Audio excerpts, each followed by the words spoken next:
Everybody, Sean Hilton here, coming to you live from the heart of downtown Kokomo. Today we're at, well, the lovely little business of Kokomo Toys and Collectibles, where we are filming GeekStorm. Little nothing, it's huge.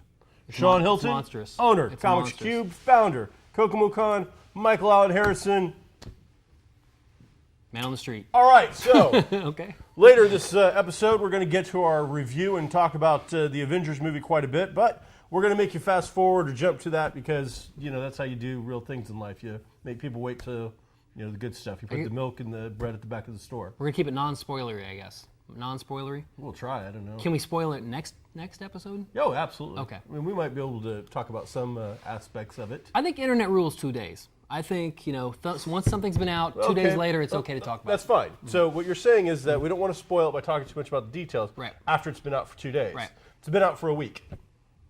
What do you mean? The Avengers have been out for over a week. Not to the general public. Yes, it has been. Not to the United States general public. The United States, it turns out, isn't not only the only country in the world, it's not the biggest country in the world. It's everywhere this show is seen. It's everywhere this show is seen. This show is seen on the internet, so... 7 views last week. My friends in New Zealand saw this a week ago. My friends in England saw it a week ago. I reject the fact that you have friends in New Zealand. And 2, I don't think that they saw it because... He did. He's been wanting to talk to me about it. Who? He's actually What's his name? Wolverine. Sven Svensson. What? Wolverine. His name is not Wolverine. Well, that's what he goes by. He goes by Wolverine. I don't believe this. I'm John Ainge. He's Wolverine. He's over in England. Huh? He's over in England. See? All right. So Well, all of your arguments and logic, they fall upon nothing. They're made on sandcastles, my friend. It's because I want to talk about it. That's why. Okay, here's the deal. What? I'll probably get it edited today. Yeah. It'll render. All By the right. time it starts uploading, it probably won't be up until tomorrow or Sunday. We'll wait till next week. Next week, spoiler heavy. Spoiler heavy Avengers next week. This week. So, big news of the week. What? Let's get right into it. Okay. Tesla has announced that they're releasing a home battery. Yeah, I saw that. What do you think of that? That's pretty cool. Here's the thing. It's based on the fact that you'll be saving money because electric companies, energy companies charge you less at night than they do in the daytime. A, I didn't know that. And 2, if they do, then eventually if they start losing money, they'll just adjust their rates and it won't be as big a deal. Well, what I was reading is this will work to this battery, which will plug into your house. It's about the size of your on-demand water heaters now, or the instant hot kind of things that they're going out there. So these aren't too big. They install in. Price point that I saw was between $3,000 and $3,500. If I read the article correctly, the way it'll work is if you're already a solar panel user or somebody like I didn't think about that. it will take the juice and store it in the battery. Okay. If you're a traditional inline user, having Duke Energy in our local area, whatever your power company is, it will basically allow it to take the juice from your inline, store it, and then use it later on during non-peak times or whatever. Right. So I think what we're looking at with this is, one, this is early adopter-y kind of stuff, I think. Sure. Now, I'm sure that there were versions of this that have been out there for years by higher tech up. This is like, when I say first user, this is first user for people like you and me. Normal, we're not living off the grid, recycling rainwater out of buckets and whatnot like that just yet. So, kind of interesting, high-tech kind of stuff going on. Yeah. For third world countries, or not even third world, places that have very spotty electric. Like we turn on a light, lights come on. Right. Other parts of the world, you turn on the lights, and that North Korea, that may or may not happen. I definitely see the value when you're talking about solar energy or wind powered energy. That makes a big deal. When the zombie apocalypse comes, this could be a good investment. Yeah, you're right. So it's not always windy. It's not always. So it allows you to store it. It's kind of cool. Yeah, and it just shows that this is like a car company. Yeah, I think the best part of that is, this wouldn't have happened if they hadn't sold some cars, and they wouldn't have sold some cars if they didn't do some other things for that. So the more that they are becoming a GM type company, where they're spreading out their technology to different areas, the more exciting it is, because soon we'll be pulling pulling power out of the air like Tesla. Tesla wanted to. So that'd be pretty cool. That would be pretty cool. You see pictures of Katana from the Arrow TV series that have been popping up? I saw the link, but I didn't. Well, I mean, in the link, they just showed a picture of her. It's got like the half mask. Looks very similar to, I want to say, the Grant Morrison version. Okay. I could be wrong about the names I'm throwing out there. I am a comic expert, but I mean, when we do GeekStorm, we don't actually research much. We come out here and we spitball off the top of our head. Right. So sometimes we get stuff wrong just because we're thinking the right thing and we go in the right direction. But they're showing pictures of Katana, who I assume is the wife of the Ra's al Ghul agent that we've been following the backstory of him in, like, is it China that they're in right now? It seemed like it. You know, the Asiatic country they're in, which I think is China. We've been following that family. Right. So we've been thinking for a long time that the wife is Katana. And now they've given somebody a mask and a sword. It's definitely Katana. It'd be a waste. It'd be a waste if it wasn't her.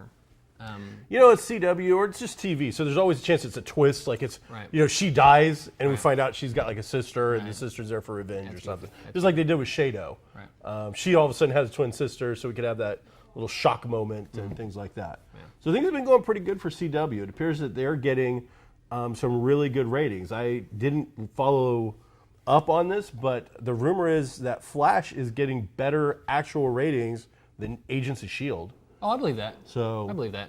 It's got broader appeal.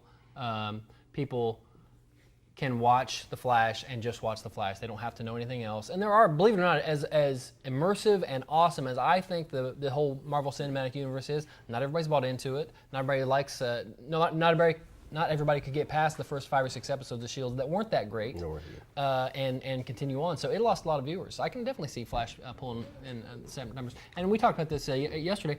S.H.I.E.L.D. is not doing fantastic numbers when you look at the big picture. It's doing good numbers on ABC. That's like the reason Supernatural stayed around for 10 years is because it didn't do great numbers, but it was the #1 show on the CW for years. Until Arrow came along, I'm sure. So you know, they just need to do. You know, they're not gonna shut the network down, obviously. So their best shows they have to keep on, and S.H.I.E.L.D. is one of them. And you know, it's also a year-long commercial for this weekend. You know, and for Ant-Man and for everything else they do. It gives them opportunities to promote their other bigger money makers. Right. So I can see where you're talking. It's a commercial. Somebody is seeing or saying Marvel's Agents of S.H.I.E.L.D. every week. They're at least seeing or saying it, and that's a big deal. So now you were talking yesterday about the spinoff. Now I haven't heard much about this yet. This is kind of news to me about the Mockingbird CW? spinoff. Oh, on S.H.I.E.L.D., yeah. So what's going on with that? What have you heard? Or what do you know? The only thing I know is that they have said it's going to be Bobby Morse, which is she's on the show. Mockingbird. They don't really call her Mockingbird. They only did in the first episode or so. Okay. They refer to that. But you know, that's the thing about that show and a lot of these shows, the TV shows anyway. They say Sean a lot. They don't necessarily say comic book man. You know, they use a lot of, which to me is crazy. And you know, again, how realistic can these shows be? But in the real world, would you? Those code names would be used. Yeah. You know, we wouldn't be, you know, super secret agents using each other's names all the time like that. Maybe in our super secret headquarters. Right. But you're right. That again now, is it that they're ashamed to use that silly sounding name or what? Because even in the Avengers movie, which we'll get to, they never call him Hawkeye for the most part. Right. They call him the Hawk. Right. Like, and again, we're gonna wait, but so we'll point out. Somebody, a producer or script writer, even the director thought, you know what, Hawkeye might sound a little silly. The Hawk sounds kind of cool. Let me help you out here. No, it's not. The Hawk sounds stupid. That was a guy that hung out with Spencer for hire and, you know, made the Samuel Jackson look really good before Sam had it. Andre Dawson was the Hawk, Cubs fan circa 1980s to 1990s for you sports fans. I know the sports ball. I'm well rounded. That's just it, though. Somebody made that distinction that we'll call him the Hawk, and that'll be cool. Yeah. Maybe for the 8-year-old that's, you know, getting over his first big wheel to his first big boy bike, maybe. But to the rest of the world, no, that's dumb. Yeah. But to not call her the Mockingbird. Yeah, they should. Or at least Yeah, they should. They just should. Anyway, it's her ex-husband, that British character, maybe Australian. I'm not sure exactly what he's supposed to be in the show, but her ex-husband is supposed to be in it too. And I'm hoping they bring I'm hoping to see a more Deathlock in either show. It'd be great. It's a good character. He got kind of messed up last week in that last episode, so maybe we'll see some improvements. I'd like to see like the the kind of metalish mask that's on in the comics. They could do that pretty easily. Maybe it might limit the actor's ability to emote, but it's one step closer to, oh man, that looks just like the comic, and it doesn't always have to, but I like it the more it does. Speaking of comics, I got some comics. Okay. Go over them real quick. Fantastic Four is the founding comic book in the Marvel Universe. Before the Avengers, before the X-Men, I think even before Spider-Man, the FF was the go-to team of family adventurers. And this particular issue marks the last adventure, the last issue. They will never, ever publish a Fantastic Four comic. Never! Probably next week. But for right now, they're making kind of a big deal about the fact that this is coming to an end, just as the movie's getting ready to come out. Right. There's been some controversy about it. Pretty good ending. Good writer. James Robinson is on board to take these characters out for the last thing. He hits a lot of different little storylines. He clears up a lot of stuff and takes care of it. So boom. If you're looking for a comic this week that's got a little historical significance, this might be it. Or if you want that, you're the person who doesn't necessarily watch the first 12 seasons of a TV show, but always loves the last episode to just see how they do it. This is that kind of book for you. My advice on that kind of stuff, especially with Marvel right now and DC, don't buy into anything that happens in the next few months, because Secret Wars is coming out, and and a lot of endings. Convergence coming out. So again, they can shake it up and just throw it out, and new Fantastic Four right there. Another great book, and this is from IDW. Been super surprising, really well written, great artwork. Jim and the Holograms. Now, initially, of course, this is going to sound to most people out there probably like, well, that's a little girl's comic. We broke that story here on GeekStorm. And it's really well put together. I'd say it's more of it's not an all ages book. This isn't meant for super little kids. This is more of your tweens, your maybe 10, 11, 12-year-old girl, plus adults and guys as well, because what they're doing is they're telling a really pretty good story overall. It's kind of like a battle of bands kind of a thing with the stuff from the kids' TV show from the 80s, early 90s, or whatever it was. But one of the things that I really like about this, besides it's well written and the artwork is really good, is doing political correctness correctly. The body shapes and images of characters in here are all over the place. You've got heavy set characters that are in the band. You've got talked about that. What was normal looking women. A few weeks ago we talked about another book that did that too. It was artist specific, but it was what was it? You remember? It had like a team of mercenaries. Oh yeah, and one of them was the first Inhumany thing. But this same sort of thing in here. Like they talk about some of the characters' sexual stuff, and I mean these are like teens, 20. Right. Some of the characters can legally drink alcohol, but really young 20s kind of vibe in there. But they don't make a big deal about it. It's like there is a lesbian character, but it's not like it's an over the top thing that we did for. Right. It's done in a real life kind of fashion, really well put together. Again, if you've got a tween, I think it's perfect. If you're somebody that wants to read a book that's not necessarily your traditional superheroes and wants to see a female perspective done well, I think. I mean, I can't sit here and say, yes, I know the female perspective that well, but I thought it was really well done. For fans of the Avengers TV movie, or for the movie, Marvel is putting out a lot of Avengers #1 books to tie in. There's stuff that deals with Ultron specifically. There's stuff that deals with Hydra, which is, again, another element of the TV show, the Cat movie, and this. They deal with that. Number one. More Ultron. So some of this reprints classic stories. Some of it's brand new material. All of it's got some new material in it, but like this book here, Operation Hydra, then also has like the first Hawkeye and Scarlet Witch and Quicksilver joining the Avengers originally. So if you're thinking after you see the movie, you want to try some comics, Marvel is giving you all the opportunity in the world to check out your Avengers comic fix and see how it mixes in with the normal Marvel Universe. My book of the week is the last traditional trade paperback for Fables. This follows issue 141 through 149. It's a Vertigo book, which means it's outside of the normal DC universe and follows more adult topics. And when I say adult, we're not talking NC-17 type stuff. We're talking relationships, things like this. This is very much like the Once Upon a Time TV show. In fact, Once Upon a Time wanted to make Fables, couldn't get the deal done. They created their own thing, and Fables went its own way. Fables has been a video game. It's been several graphic novels. This is finishing up the traditional run. There will be an issue 150, but that's going to be basically a trade paperback by itself. Oh, wow, that'd be so cool. Again, this is almost like the Fantastic Four. 150 issues in, we have followed characters, and this what I love about Fables is character growth. When you first met these two characters or whatever characters in the first issue, by the time we get to this, their lives have changed, their attitudes towards life have changed, and it's not just been, you read Captain America, issue 1, issue 100, he's still Steve Rogers, whatnot. In this, that character could be dead, he could have changed, he could have gone a 180. Characters get married, characters die, life goes on. This book has got a lot of touching, feeling type stuff. It's got action, it's got drama, it's got suspense. It's one of the few comics in the last decade, to 2 decades even, that leaves me with a sense of awe and wonder, and occasionally actually has me read a book and feel something that really moves me or saddens me. So Fables is, I don't care, man, woman, if you've gone through puberty or about there, I'd say you're old enough for Fables. Check it out. One of the greatest books of all time. I came to it late, and I'm actually holding off on reading this. I have not read it yet. I'm waiting for the weather to get just a little bit nicer so I can read it on my porch, read an issue every morning. Oh, you didn't read the single issues when they came out? No, I came to it almost, over a decade after it came out. Wow. The idea didn't appeal to me at first. I'm like, fairy tales, I don't dig it. It was one of those things where you mock something you don't understand, and someday you're bored, you pick up a copy just at random, and you're flipping through it, and you fall in love with it. So, highly recommend it. Cool. So did you go see a movie yesterday? I did see a movie. What'd you see? Yesterday.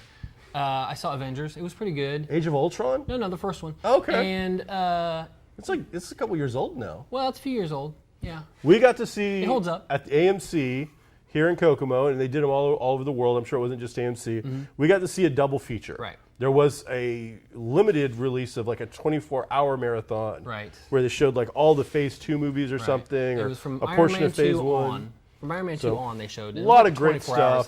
That's a lot. I couldn't have done that. I mean, we instead went and saw Yeah. the 2, which I still think should have been 3. I think it should have been Avengers 1, Cap 2, because of all the S.H.I.E.L.D. stuff that's involved in that, Right. and then Avengers 2. But regardless, before the movie kicked in, double feature, 3D, you got a cool print, you got a little lanyard, but this is the first really, Fast and the Furious is probably the first big movie of the summer. Sure. Or spring.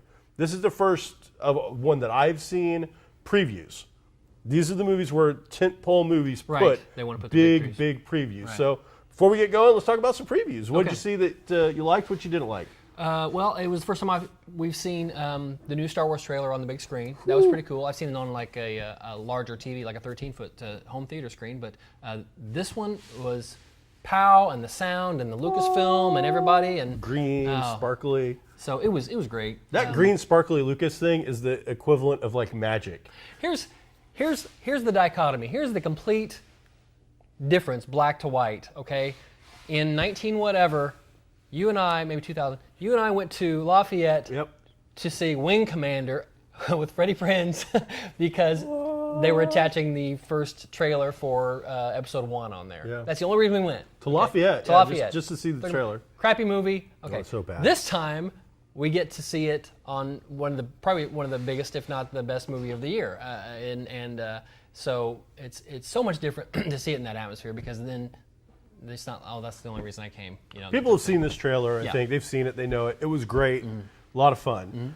We got to see an extended trailer for Jurassic Park, which I loved. You're a little out on Dinosaur Whisperer, as you called it. I don't want to steal your line, but it's the only way to it's all right. introduce it. You already did. The Chris Pratt character, which he's super charismatic. I'll watch him in pretty much everything he does. Him or The Rock, I'll go see him whenever they do. It could be a crappy movie. I'll probably still go see him. But this character, they've got him being kind of a dinosaur whisperer, where he's able to calm them and talk to them, and they don't necessarily obey his commands, but they're on board with him and stuff. See, what you find hard to believe and kind of lame, the scene where he's on the motorcycle with the raptor pack behind him, Right. I'm looking in the theater, I'm like, that's the coolest thing ever. Yeah. That was like, I was like, oh, that's so cool, because I think it is the journey. Mm-hmm. When we first saw that first Jurassic Park movie, it is about those raptors being the monster. Right. You know, the T-Rex was a badass, but it was really about the raptors and whatnot. And so now we follow those first 3 movies, and you know, we've had our Jurassic Park fill. Here we are. It's not a relaunch, but it feels like it's a relaunch for a new generation. How many other movies were there? I think there's 3. Is there 3? There's the regular one. There's the Sam Neill one, or whatever. Yeah. And then there's the one with what's his face. I had read somewhere that they're kind of just throwing the last 2 out and aren't referencing them or using them at all in this movie. Just the first one, but I don't know. I haven't paid that much attention. I would imagine they're not going to get rid of that continuity. They're just not going to talk about it. I would be my guess. Right. But regardless, you know, now we've gone from them being, you know, these whatever to now they're like our buddies and they're going to help us out. You know what? Here's the thing. I just think that's cool. Even a giant dinosaur, even a T-Rex, his brain is about that big, okay? So these raptors, small, you know, his brain is about that big, okay? So to see him on a motorcycle and them all coming with him, doing whatever's going on, yeah, whatever. Here's what they're really thinking. Everybody's running. Let's run. I'll run with them. Let's all run.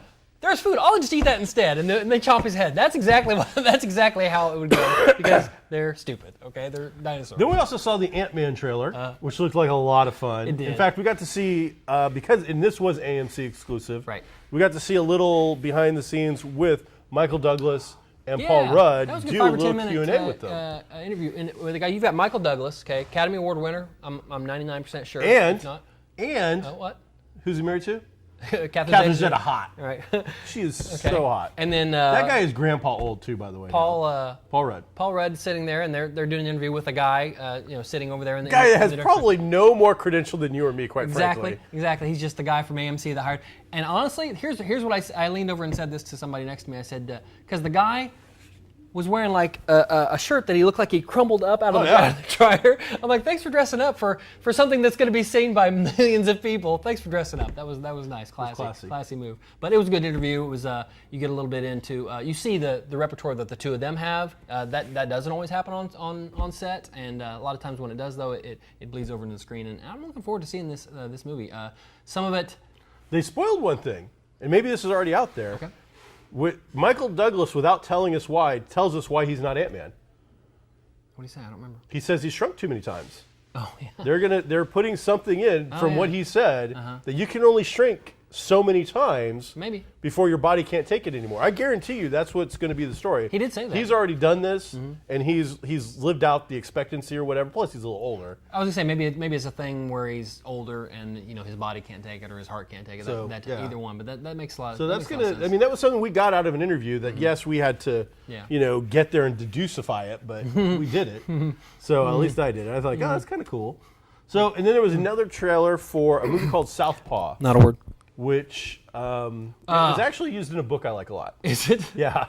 It's about Sherlock Holmes cowboys, and they call it deducifying. So yes, whereas it's not a word, it actually is, it's something I've seen before. It's kind Speaking of things I've seen before, Southpaw, okay?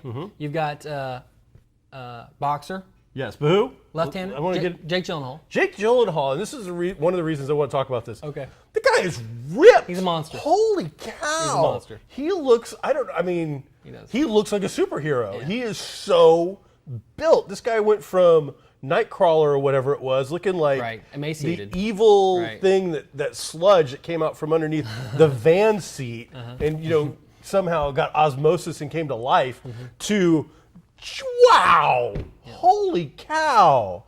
I don't know if it was Stacker, Monster, Roids, workout, protein diet, whatever that guy did. I don't know, Man Crush. But okay, so cow. Southpaw. I just want to touch him. Southpaw. He's a Southpaw because it's in the title. Sorry, I had to. That was too funny. He has a guy. They're at a party, okay, and the guy's the guys, they're leaving the party. He's like the grand champion of the world. yeah. He's Money Mayweather now or whatever. There's another up-and-coming boxer who's like saying, hey, you're dodging me, that type of thing. Sure. And then calls out his wife and starts talking, hey, maybe, maybe a real man, that type of thing. That's straight out of Rocky. Sure. All three of those Actually, things. when it first started, I didn't see the Jake Gyllenhaal because he comes in pretty quick. Yeah. I thought it was the new Rocky movie maybe that we were seeing something for. Yeah. So she ends up dead. All right. And I don't know, posse, entourage shoots her maybe? Here's where, I don't know. And here's where that movie diverts from that. I think everything we saw in that theater or I think everything we saw in that preview is maybe in the first 10 or 20 minutes of this movie, okay? I think another trailer I saw, which was better, is more about what happens to him after his wife dies and he loses everything and goes... Looks like a drama. Yeah. Kind of, and I guess Rocky 2 kind of did that too, where he kind of lost everything. But very much more about him losing his daughter and him losing all the money he had and trying to get his life back together and come back and deal with the loss. That's the movie I want to see, not necessarily the one you saw? the trailer. The movie we did see was Avengers: Age of Ultron. Right. And we've only got a couple minutes to talk about That's it. That's ridiculous. Which is kind of on purpose. Oh, right. Because you want to talk about all the spoilery stuff you can talk about. And I knew that we couldn't really talk about that much because we'd ruin it for people. How much time we have? We only have like 5 minutes. Okay. So we can actually talk about what we liked and didn't like about the movie. And next week, we can go into great detail. All right. So first up, I loved it. Me too. Liked it, thought it was great. And the reason that I liked it so much, the complaint that I have about so many movies, including and especially Spider-Man, I don't need to know Batman and Spider-Man's origin every damn time. Right, it's true. He got bit by a spider. The guy's parents got murdered. I got it. The Avengers movie, Joss Whedon as a director, fanboy, knows the audience, doesn't bother telling us Captain America, Iron Man, Thor's origin again. Right. He knows we already know it. We've already seen it. He doesn't care. That movie starts on action. Right. We are straight into a fight. We are straight into a huge scene with those characters, and he poster boys it for us. You know, he gives us something straight out of a comic book scene, which you've seen in the previews, where they're all almost like a 2D side scroller coming across. Like a trifold in a comic. It's like it's and I loved it. Yeah. I love that part because I am so tired. DC, and you're going to do it to me. I know you are with this crappy Superman Batman movie. We don't know that yet. You're going to do it to me. You're going to force down like 20 minutes of origin that I don't give a damn about. You're going to tell me I'm going to have to see that scene of pearls falling off of his mom's neck in the dark alley because every damn cinematographer out there wants a piece of that little cinematic candy that they all think's great. Well, you know what? It's been done, and I'm tired of seeing it. And I love the fact that we didn't have to wait. Right. Those credits rolled, and we were into... boom, an infiltration. We're going after Hydra and Strucker. And if you've been watching Agents of S.H.I.E.L.D., you already know what we're already after. Right. So they're in there going after them. You're seeing the main team. And one of the things that I absolutely loved was these guys had some chance to get into the danger room, some kind of combat tactics. The stuff that we're seeing between Thor and Cap working together in the fight. Yeah. You know, there's a scene where Cap holds the shield up, Thor hammers the shield, and there's a sonic blast. They do that a couple of times where, and especially between Thor and Cap, it seems like they've got some tactics worked out. And that's one thing. And having seen, we went at 4 o'clock to watch the first movie, and the second movie started at 7. That's one thing actually that I didn't dislike it about the first, but found incredible is there were a few ticks like that in the first movie where this is the first time these guys are really fighting together, not fighting each other. And there was a couple times where instantly, like Iron Man would turn around and blast the shield so Cap could redirect it and kill a bunch of Chitauri. That happened 2 or 3 times in the first movie. It's great looking, but obviously they didn't have that time to train. But this is a well-honed team now. They've fought together on other occasions. They have they know their expectations of each other. So yeah, that starting scene was great. It had a couple little glitches, I thought, as far as where obvious CGI movements of characters, you know, or instead of you seeing somebody jump, you see him kind of move across the screen, that type of thing. But that's actually being a little too picky. We did start off right in the action, and as big as a summer blockbuster action-y movie this is, there were a lot of other things going on that were so great. We talked maybe a couple days ago about Hawkeye getting a little more time. Okay, he not only got some time, he got some of the. In a movie full of great lines. Best character depth. Yeah, in the movie full of great lines, he got some of the best, I would say, mini speeches where he got to just talk for a second, and you really liked what he was saying. And I was upset in the first movie because Hawkeye is a character I like. Right. Didn't get his fair share. And this, he got his fair share plus some. They made up. It's almost like yes, you got hosed in the first one. We're making up for it. I'm just laughing thinking about some. There's dramatic elements that are added just for his character. Yes. They do split from the comic universe of all the universes. You know, there's been talk that they've taken stuff from the Ultimate Universe and the regular Marvel Universe. Right. They just went their own way. This thing is nothing but action except for we get about a 15-minute scene in the middle that allows you to decompress and breathe a little bit. Right. And that's the Hawkeye scene. Right. And it's absolutely amazing. So we're pretty much out of time. I just want to say that great movie, well worth seeing, Yes. super action. I think it's going to do probably $500 million in week 2. That'd be nice. If domestic and overseas wise, I think we're going to see this movie at $500 million in 2 weeks. Tune in next week because I really want to talk about this movie. Yeah, we're gonna feeling to get into it next week. But I said next week is all spoilers. We're gonna talk about Scarlet Witch and Quicksilver and every little. We're gonna break it down. We'll see it again, which is I think something we have to do. I'm gonna see it tonight, and then I think I'm seeing it again Sunday. I gotta take my mom to see it. So, all right. So check us out. I'm Sean Hilton, Comics Cube. Get on down to my store, buy some comics. Free Comic Book Day. If you're going to hit Kokomo Toys, which you should, sponsors of GeekStorm, you should check out the Toy of the Week, which is Harley Quinn from the Batman Arkham Knight line. Harley Quinn, one of the most popular characters, and a member of the Suicide Squad movie coming out, which has also got a lot of news we're going to talk about. Possibility of Bat Affleck sneaking onto set. Pictures of Will Smith showing up as Deadshot, and some other cool news coming out of the Suicide Squad camp. So, check us out next week, GeekStorm.